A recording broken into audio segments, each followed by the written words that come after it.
lods, hirap tayo. Subukan lang natin na sumisid dito sa Lian, Batangas. Ayan mga lods, kaya natin.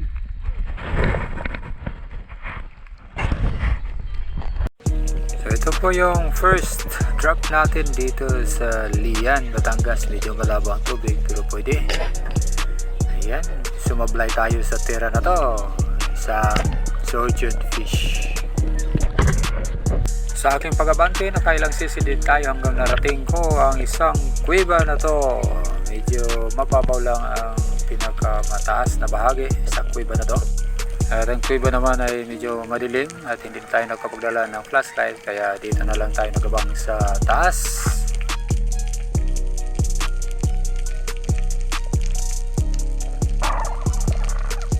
At dito may biglang umangat mula sa ilalim ng kuweba, isang magandang isda, kaya ito agad nating inalay ng ating pana at tinira. At maganda naman ang ating patama. Yan po ang ating first fish of the day.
This drop is for my second fish of the day. Medyo malabo talaga pero nanagpanin natin ito, kaya ito, I'm taking a shot for my second fish.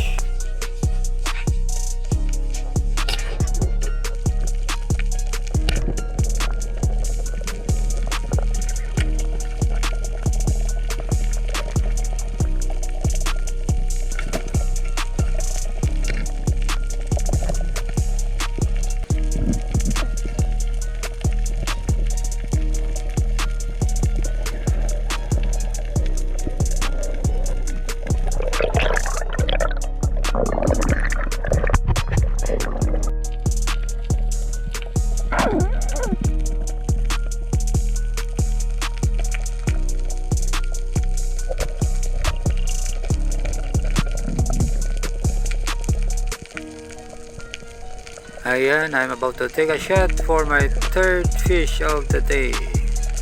Saan pa rin itong magandang isda na paborito ng lahat.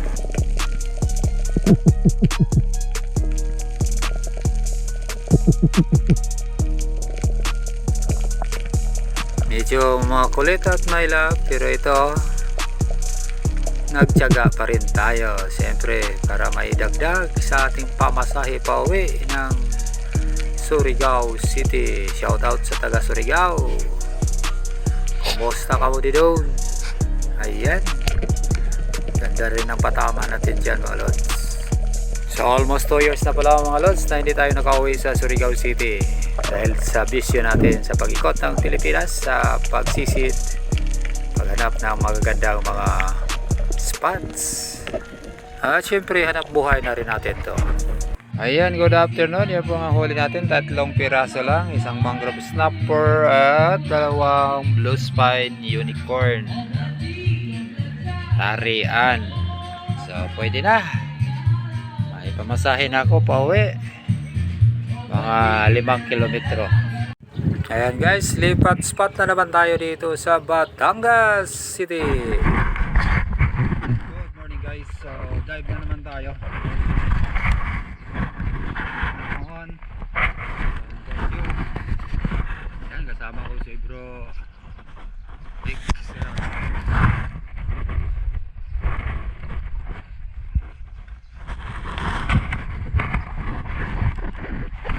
Balik tayo sa Kuya Indo campsite. Lods, so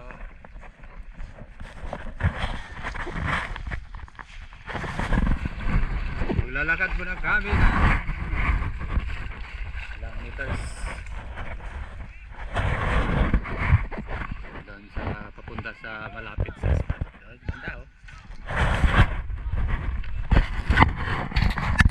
Shout out sa lahat ng sumusuporta sa ating munting YouTube channel at sa Kuno family ng Davao. Shout out din kay Red Rib Fishing TV. Thank you so much bro sa support. At kay Craig Acosar at sa lahat ng tropa natin dyan bro. Shout out.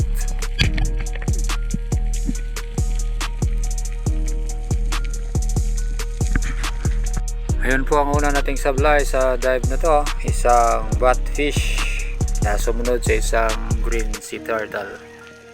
At dito mapapansin natin ang mga vampire triggerfish, baitfish ng mga malalaking isda tulad ng GT at dugtong tunas.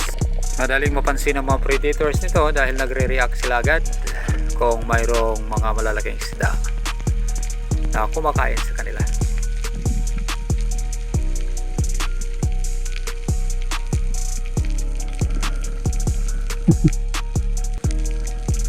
At dito may napansin tayong isang rabbit fish.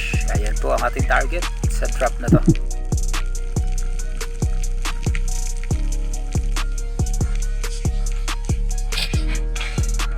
Yan po ay stone shot po ang unang isda sa araw na to. At nag-iisa lang sa trap na to.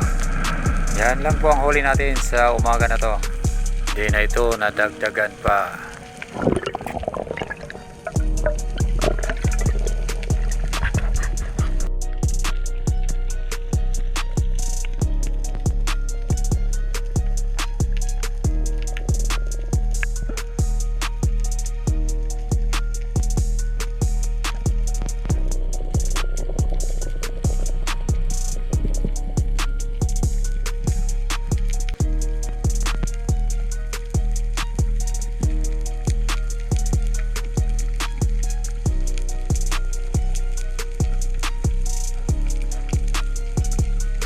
At dito may nakita tayong natutulog na isang green sea turtle.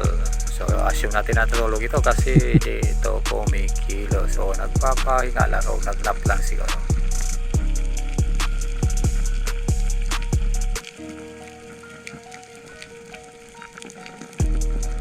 Ayan po, di na natin ito in-istorbo. Baka ito ay puyat sa kagala kagabi.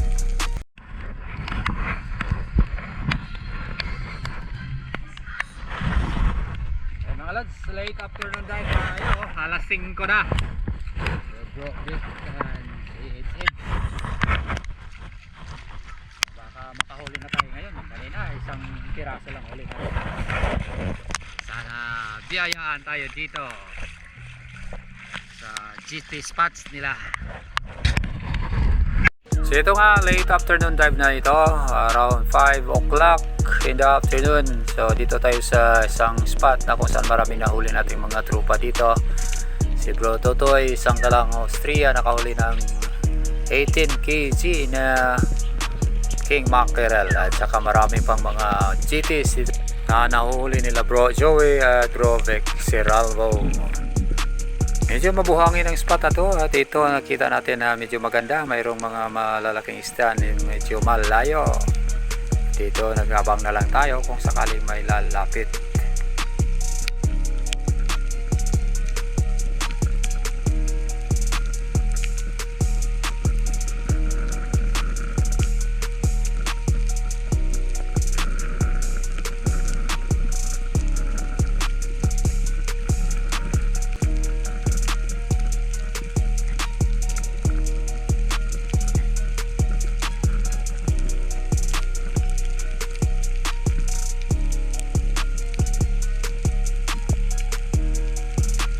Ayan, medyo may lap pang mga isda dito.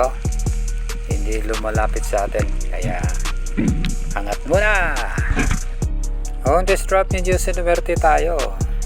Mayroon tayong nakita isang magandang isda na mababaw lang. Ayan, drop shot tayo at stone shot naman. Ating first fish sa hapon na to.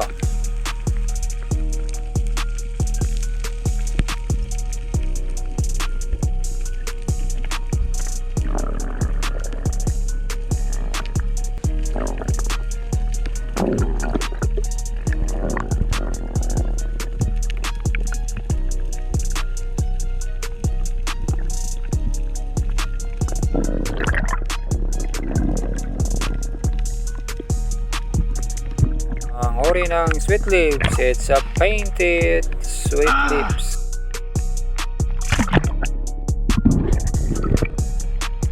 This drop, may nakita tayong isang ori ng grouper. Kaya lang hindi natin ito pwedeng i-drop shot. Medyo malayo ito sa ating position.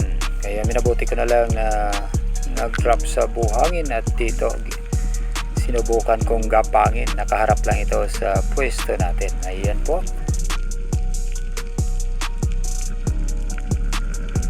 Ayan po, pahabol ng ating tira.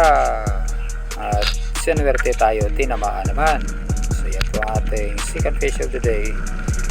Isang grouper. Almost 3 kilos lang ito mga lods. Ayan, medyo masama ang tama.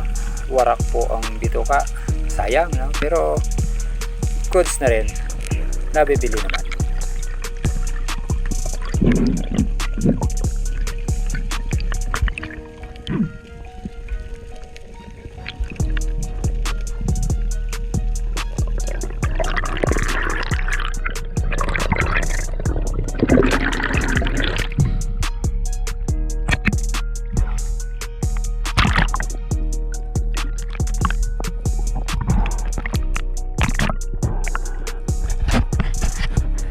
So, late afternoon dive from 5:10 to 6:50. Ito pa rin sa Calatagan, Batangas. Nandito tayo sa Kuya Indo campsite. So, mga bagong kaibigan natin. Dive muna tayo.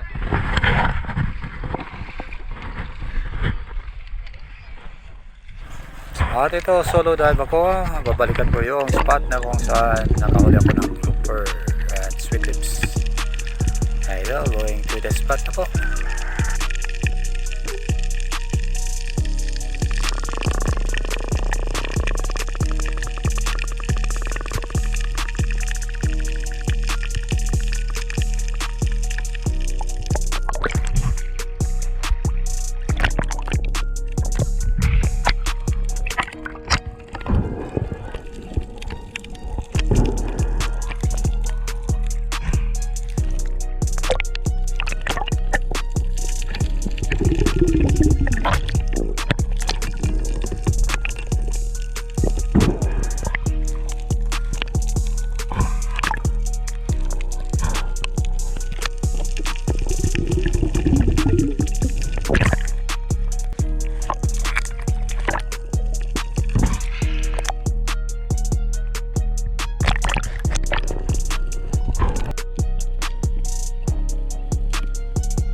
Ito ang ating first fish of the day. Isang batfish o dapugan sa Bisaya. At ngayon ay may bagong pangalan na GT or Giant Toblerone.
As usual, linis agad para di pagsisihan kung ito ay naluto na.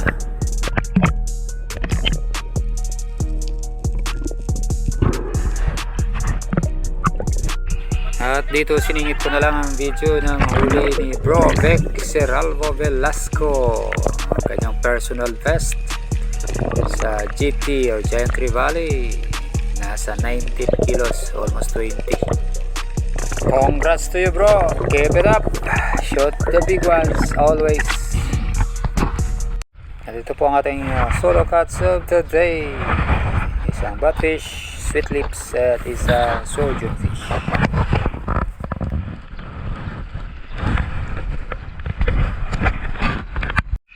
So ayan po ang ating batfish. Naibinda natin ito sa 150 per kilo. Nasa 3 kilos. So di na masama. Yeah, this is it. So araw na to medyo sinwerte tayo. Kasama natin ang trupa dito, ang Kalatagan Newborn Spiros. Dito kami sa mayroong ko. At dito kahapon may nakahuli si Bro Vic Velasco ng kanyang personal best ng GT. Ayan, medyo excited tayo. Medyo malinaw ang tubig dito pag umaga. Kaya ito, naghanda na po para sa ating warm out drop.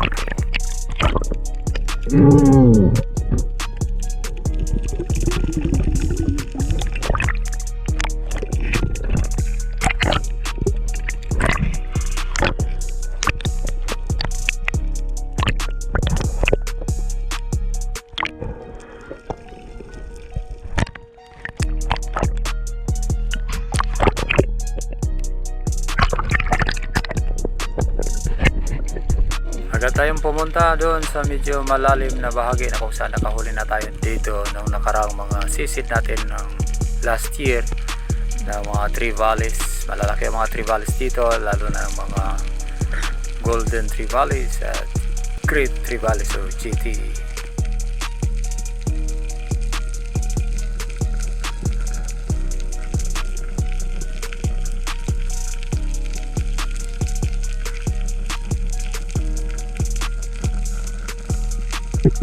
So dito may napansin tayong isang isda na maliit.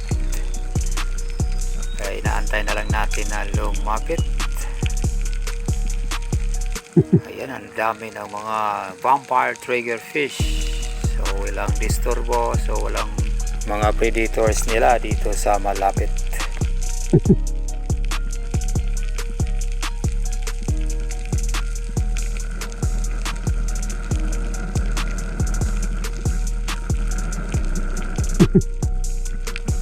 So dito isang green jug fish ang tinira natin.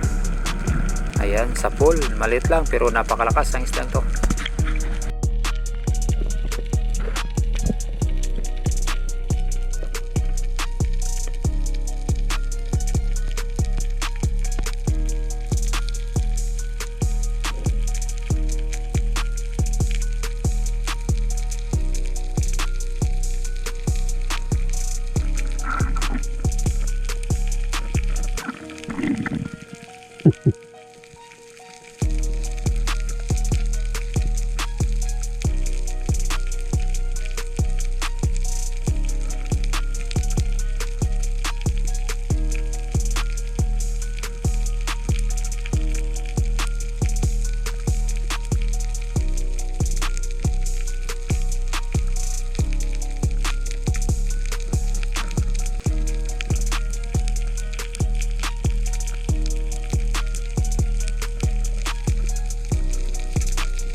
At ito na naman, may naspatan tayong isang samaral. Napakasarap ito sa paksiw, prito, sweet and sour. Ayan. Medyo sumabit pa ito pero at nahirapan tayo ng konti. Pero okay lang.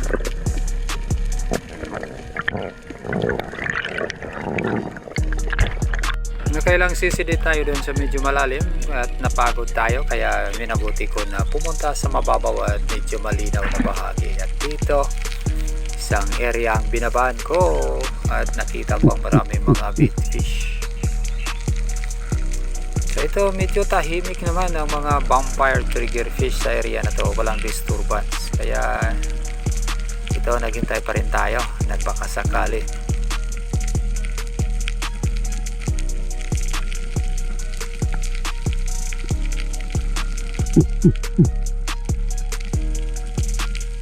At dito, pagbaling ko sa bandang kanan, nabigla ko nagulat dahil ito parang pating ang nakita ko. Ayan pala yung mga kobyas at ito.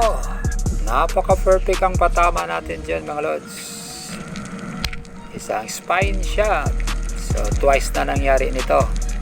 Ito ang pinakamaliit na nahuli natin sa kobya.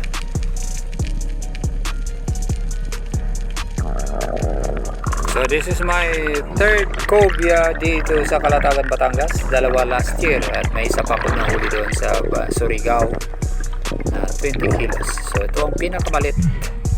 Pinakamalaki naman ay nasa 21.5 kilograms. So dito sa Calatagan, Batangas. Ayan, napakaswerte natin dito. Wala talagang kawala.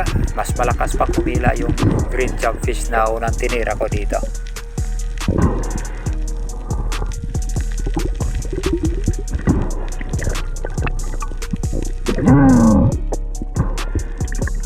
Thank you so much Algin Longino, ang sponsor natin sa ating dive suit.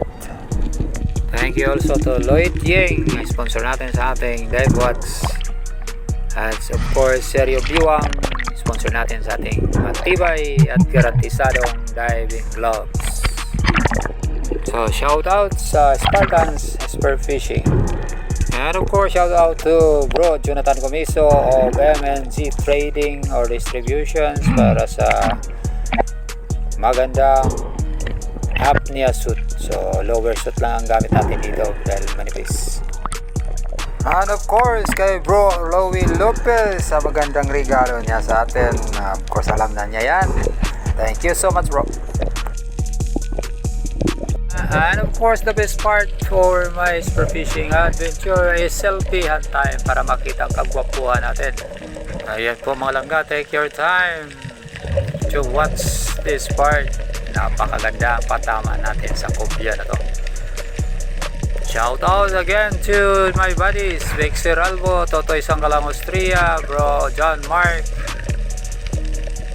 Bro Joey, Bro Apo Jokay, Bro Rowel de la Cruz Somiaya. Ano pang hinihintay nyo? Mauubos ko na mga kobyas dito. Joke lang po. Ay siyempre marami pa doon. So sana mayroon pa may dagdag nito sa susunod na mga araw.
Sigurado na, kobya na mga lods. Natali din tayo ng ating kobya. So ito ay pangatlong kobya ko dito sa Calatagan.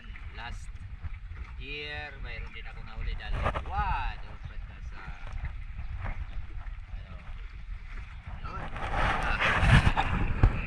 yan si Bro Joey. Tirador din yan ang Calatagan. Mamaw din dinadali niya. Yan. Let's go. Yes.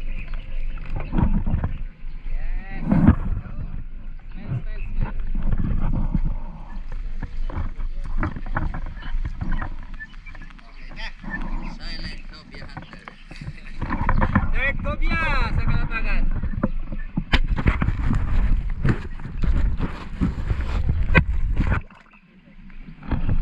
Halos yun ang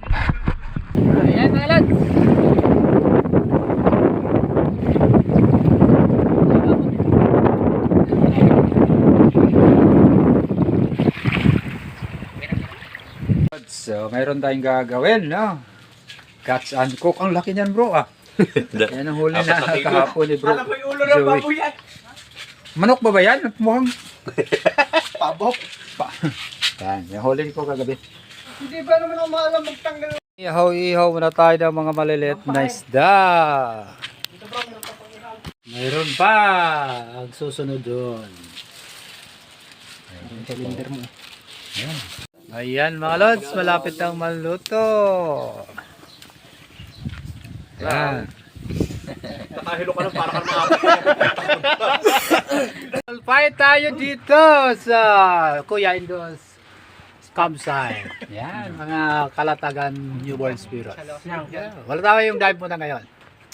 Kain muna. Hindi na yung time sa tabi. Oh, mamaya na ang dive. Topit. Day off. Oh, ha?